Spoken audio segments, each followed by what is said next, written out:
राधे राधे। जय श्री कृष्णा।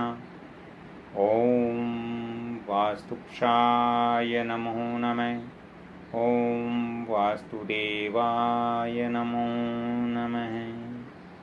नमस्कार दोस्तों, राधे राधे। जय श्री कृष्ण। दोस्तों, आजकल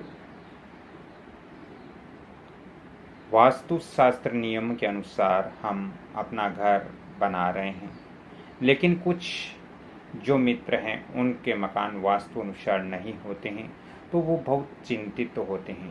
वो बहुत ही उदास हो जाते हैं कि हमने मकान के अंदर या अपनी जो कुटिया है, जो घर है, इसके अंदर हमने पैसे लगाए, हमने इसके अंदर धन व्यय किया, लेकिन हमारा ये वास्तु अनुसार नहीं है। तो अब इनको वापस तोड़ करके बनाना असंभव सा प्रतीत होता है। दोस्तों, ऐसे में हमें अपने मकान के अंदर तोड़ फोड़ नहीं करनी है, और हम अपने मकान को बिना तोड़ फोड़ किए ही कुछ वास्तु उपाय करके हम कुछ सीमा तक हम वास्तु दोष को दूर कर सकते हैं। दोस्तों, जिस भवन के अंदर आप रह रहे हो, यदि आप वहाँ कष्ट का जीवन व्यतीत कर रहे हो, अर्थात मेरे कहने का तात्पर्य यहाँ है दोस्तों कि किसी भी कार्य में सफलता आपको नहीं मिल रही है, या धन का ठहराव आपके घर में नहीं हो रहा है, धन का व्यय बहुत ज़्यादा हो रहा है, इनकम आपके घर के अंदर कम है, बच्चे अच्छी शिक्षा प्राप्त नहीं कर रहे हैं, या आप एनी टाइम यानी हर समय परेशान रहते हो उस घर के अंदर, तो दोस्तों इसका मतलब है कि आपके घर के अंदर कहीं न कहीं वास्तु दोष जरूर है। दोस्तों, बहुत सारे लोग मेरे कमेंट्स में बताते हैं कि गुरुजी हमारा घर ईस्ट फेसिंग है, पूर्वी दिशा का है, और ये बहुत ही वास्तु अनुसार है। लेकिन दोस्तों, जब मैं उस मकान का निरीक्षण करता हूँ तो वो वास्तु अनुसार मेरे को प्राप्त नहीं होते हैं, क्योंकि उसके अंदर बहुत बड़े बड़े वास्तु दोष रह जाते हैं। और जब वास्तु दोष रह जाते हैं तो अब उनका सामर्थ्य नहीं होता है, उनकी क्षमताएं नहीं होती है कि उस मकान को पुण्य वहाँ से तोड़कर वो वापस निर्माण करें। तो इस स्थिति के अंदर मैं उनको कुछ वास्तु उपाय भी यहाँ बताता हूँ, जिनके कारण वो अधिकांश जो परेशानियाँ हैं उनकी दूर हो जाती हैं, और वो उस मकान में बड़े ही सरलतापूर्वक और बड़े ही खुशीपूर्वक रहते हैं। दोस्तों, आज हम बात करेंगे ईस्ट फेसिंग जो मकान है उसके ही बारे में। दोस्तों, वास्तुशास्त्र में दिशा विदिशा के अनुसार भूखंड को 8 प्रकार से बताया गया है। पूर्वी मुखी, पश्चिम मुखी, उत्तर मुखी, दक्षिण मुखी, ईशान मुखी, आग्नेय मुखी, नेतृत्व मुखी, वायव्य मुखी, ऐसे 8 दिशाओं का भूखंड बताया गया है। इन 8 में से किसी भी दिशा में हमारा जो भूखंड है, जो मकान है, वो हो सकता है। दोस्तों, इसमें नेतृत्व कोण का भूखंड वास्तु अनुसार शुभ नहीं माना गया है। नेतृत्व कोण वाले भूखंड से हमें बचना चाहिए। आज हम बात करते हैं ईस्ट फेसिंग मकान के बारे में। दोस्तों, जिस भूखंड का प्रवेश मार्ग या मुख, उसका मुख्य द्वार पूर्व दिशा की ओर होता है, उससे हम पूर्व मुखी भूखंड कहते हैं। पूर्वी मुखी मकान, पूर्वी मुखी घर उसको कहते हैं। दोस्तों, भले ही उस भूखंड में कितने ही मार्ग निकलते हो, सूर्य पूर्व दिशा में उदय होता है, और इसकी किरणें भी पूर्वमुखी भूखंड पर ही सबसे पहले पड़ती हैं। दोस्तों, यहाँ मैं आपको सूर्य के बारे में थोड़ा सा समझा देता हूँ, क्योंकि सूर्य हमारे जीवन के लिए कितना आवश्यक है, कितना ज़रूरी है, कितना हमारे जीवन को महत्वपूर्ण, हमारे जीवन को स्वस्थ रखने के लिए दोस्तों बहुत ज़रूरी है। दोस्तों, वैज्ञानिक भी मानते हैं कि सूर्य धरातल से सूर्य की औसत दूरी है वो दोस्तों 14 करोड़ 90 लाख किलोमीटर की है। 14 करोड़ 90 लाख किलोमीटर की है। इसका तापमान की जो बाहरी सतह हैं, बाहरी सतह पर दोस्तों आपके 6000 डिग्री सेंटीग्रेड से लेकर केंद्र में 1.5 करोड़ डिग्री तक रहता है। दोस्तों ये अपनी धुरी पर 30 दिन में एक परिक्रमा पूरी करता है।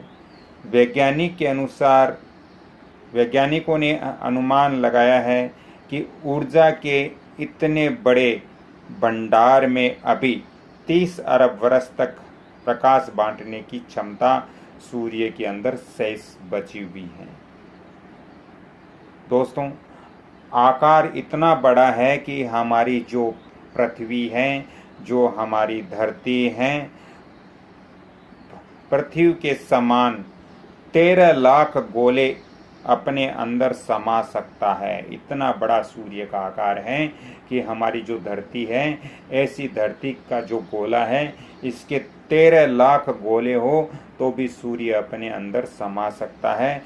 इतनी बड़ी सूर्य की आकृति होती है। दोस्तों सूर्य का भार का जो दबाव है वो भी 27 गुना अधिक होता है। यदि धरातल से 50 किलो वजन की कोई वस्तु है तो वो सूर्य पर ले जाए तो वहाँ पर वो वस्तु का वजन दोस्तों 13.50 क्विंटल हो जाएगा। तो इससे ये प्रतीत होता है कि सूर्य पर भार का जो दबाव है वो 27 गुना पृथ्वी से ज़्यादा है। तो अब हम बात करते हैं कि ईस्ट फेसिंग मकान के अंदर क्यों सूर्य का प्रकाश जरूरी है। क्योंकि सुबह सुबह की जो किरणें हैं वो हमारे मकान के अंदर प्रवेश होती हैं, और जब हमें सुबह सुबह सूर्य की विटामिन डी ऊर्जा प्राप्त होती है तो हमारा शरीर स्वस्थ रहता है।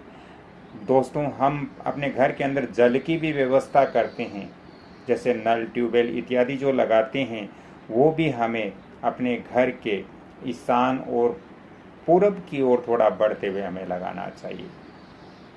ईशान कोण जो हमारा होता है, जो नॉर्थ ईस्ट के बीच का जो कॉर्नर होता है, उससे थोड़ा पूरब की ओर चलते हुए हमें जल की व्यवस्था करनी चाहिए। दोस्तों वास्तुशास्त्र के अनुसार पूर्वमुखी भूखंड पर निर्माण करते समय यदि किसी प्रकार का वास्तु दोष हमारे घर के अंदर रह जाए तो हम बिना तोड़ फोड़ के ही हम वास्तु दोष दूर कर सकते हैं। दोस्तों यदि भवन के पूर्वमुखी यानी हमारे घर का ईस्ट डायरेक्शन यदि थोड़ा ऊंचा रह गया, ऊंचाई हो गई, तो इससे धन संतान के लिए ये शुभ नहीं माना जाता, और ऐसे मकान में संतान रुग्णी मंद बुद्धि होती है, यानी संतान अपंग और थोड़ी बुद्धि कम होती है, मंद बुद्धि की संतान उत्पन्न होती है। इसलिए जब आप मकान का निर्माण करो तो इस चीज़ का आप विशेष तौर से ध्यान रखें कि आप अपने जो घर का ईस्ट डायरेक्शन है वो कभी ऊंचा नहीं रखना चाहिए। वो हमारे जो वेस्ट डायरेक्शन है या साउथ डायरेक्शन है उससे नीचा होना चाहिए। यदि आपके घर में ऐसी स्थिति बन भी गई है तो आपको तोड़ फोड़ करने की बिल्कुल भी ज़रूरत नहीं है। दोस्तों इस दोष को दूर करने के लिए भवन में हमें अपने घर के जो नेतृत्व कोण है या जो दक्षिण का डायरेक्शन है उसके अंदर एक दूरदर्शन का जो एंटीना आता है वो एंटीना हम नेतृत्व कोण में लगा सकते हैं, या हम दक्षिण पश्चिम के बीच के कॉर्नर में लगा करके इस वास्तु दोष को दूर कर सकते हैं। दोस्तों एंटीना इतना ऊंचा होना चाहिए कि आगे जो हमारी पूरब दिशा है उससे थोड़ा ऊपर होना चाहिए, तभी हमारे घर का ये वास्तु दोष कुछ हद तक समाप्त हो सकता है। दोस्तों यदि मकान में दूरदर्शन नहीं है, एंटीनों की जगह नहीं है, तो आप वहाँ लंबा लोहे का पाइप या लंबा लकड़ी का पाइप लगाकर वहाँ पर वीर बजरंग बली का आप झंडा लगाइए। अपने घर के नेतृत्व कोण में बालाजी का झंडा लगाने से आपके घर का कुछ वास्तु दोष दूर हो सकता है। दोस्तों, आज मेरा ये वीडियो लंबा हो जाएगा, तो मैं अगले वीडियो में आपको और ऐसी महत्वपूर्ण जानकारियाँ दूंगा। आज मैंने इस वीडियो में आपको बताया कि सूर्य का आकार कितना है, सूर्य का क्षेत्रफल कितना है और सूर्य की जो क्षमता है वो क्या है, सूर्य का तापमान क्या है और हमारे घर का ईस्ट डायरेक्शन क्यों ज़रूरी है, हमारे घर के ईस्ट डायरेक्शन में वास्तु दोष हो तो हमें क्या करना चाहिए। तो दोस्तों, अगली कड़ी में फिर मैं आपसे मिलता हूँ, तब तक के लिए आपसे क्षमा चाहता हूँ। राधे राधे, जय श्री कृष्ण। हाँ, आपको यदि अपने मकान, दुकान, फैक्ट्री इत्यादि का वास्तु व्हाट्सएप विजिट करवाना हो या आपको विजिट कराना हो ऑन द स्पॉट, तो आप इन फ़ोन नंबर पर संपर्क करें। आपसे मैं ज़रूर आपसे संपर्क करूंगा। दोस्तों, फ़ोन नंबर 7901718402। तो राधे राधे, जय श्री कृष्ण, धन्यवाद। फिर मिलता हूं, तब तक के लिए आपसे क्षमा चाहता हूं। इस वीडियो को आप लाइक शेयर सब्सक्राइब जरूर करें। धन्यवाद।